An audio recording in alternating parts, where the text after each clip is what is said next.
بسم اللہ الرحمن الرحیم۔ آپ کی زندگی کے 25 مسائل حل ہو جائیں گے۔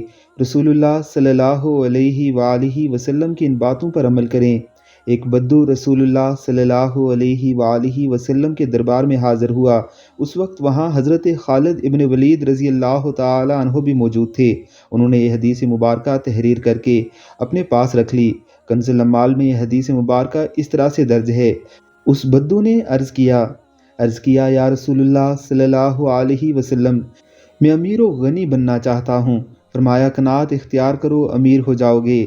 عرض کیا میں سب سے بڑا عالم بننا چاہتا ہوں۔ فرمایا تقوی اختیار کرو، عالم بن جاؤ گے۔ عرض کیا میں عزت دار بننا چاہتا ہوں۔ فرمایا مخلوق کے سامنے ہاتھ پھیلانا بند کر دو، باعزت ہو جاؤ گے۔ عرض کی کہ میں اچھا آدمی بننا چاہتا ہوں۔ فرمایا لوگوں کو زیادہ سے زیادہ نفع پہنچاؤ۔ عرض کیا میں عادل بننا چاہتا ہوں۔ فرمایا جو اپنے لیے پسند کرتے ہو وہی دوسروں کے لیے پسند کرو۔ عرض کیا میں طاقتور بننا چاہتا ہوں۔ فرمایا صرف اللہ کی ذات پر توکل کرو۔ عرض کیا میں اللہ کے دربار میں اعلیٰ درجہ چاہتا ہوں۔ فرمایا کثرت سے ذکر الہی کرو۔ عرض کیا میں رزق کی کشادگی چاہتا ہوں۔ فرمایا ہمیشہ باوضو رہو۔ عرض کیا دعاؤں کی قبولیت چاہتا ہوں۔ فرمایا حرام نہ کھاؤ۔ عرض کیا ایمان کی تکمیل چاہتا ہوں۔ فرمایا اپنے اخلاق اچھے کر لو۔ عرض کی کہ روز قیامت میں اللہ سے گناہوں سے پاک ہو کر ملنا چاہتا ہوں۔ فرمایا جنابت کے بعد فوراً غسل کرو۔ عرض کیا گناہوں میں کمی چاہتا ہوں۔ فرمایا کثرت سے استغفار کرو۔ عرض کیا قیامت کے روز نور میں اٹھنا چاہتا ہوں۔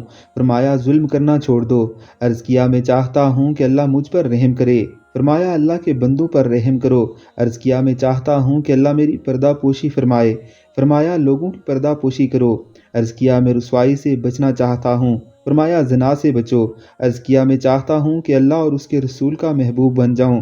فرمایا جو اللہ اور اس کے رسول کا محبوب ہو اس کو اپنا محبوب بنا لو۔ عرض کیا میں چاہتا ہوں کہ اللہ تعالیٰ کا فرمانبردار بن جاؤں۔ فرمایا فرائض کا اہتمام کرو۔ عرض کیا میں احسان کرنے والا بننا چاہتا ہوں۔ فرمایا اللہ کی یوں بندگی کرو جیسے تم اسے یا وہ تمہیں دیکھ رہا ہو۔ عرض کی کہ کون سی چیز گناہوں سے معافی دلائے گی؟ فرمایا آنسو، عاجزی اور بیماری۔ عرض کیا کون سی چیز دوزخ کی آگ کو ٹھنڈا کرے گی؟ فرمایا دنیا کی مصیبتوں پر صبر۔ عرض کیا اللہ کے غصے کو کیا چیز ٹھنڈا کرے گی؟ فرمایا چپکے چپکے صدقہ اور صلح رحمی۔ عرض کیا سب سے بڑی برائی کیا ہے؟ فرمایا بدحلقی اور بخل۔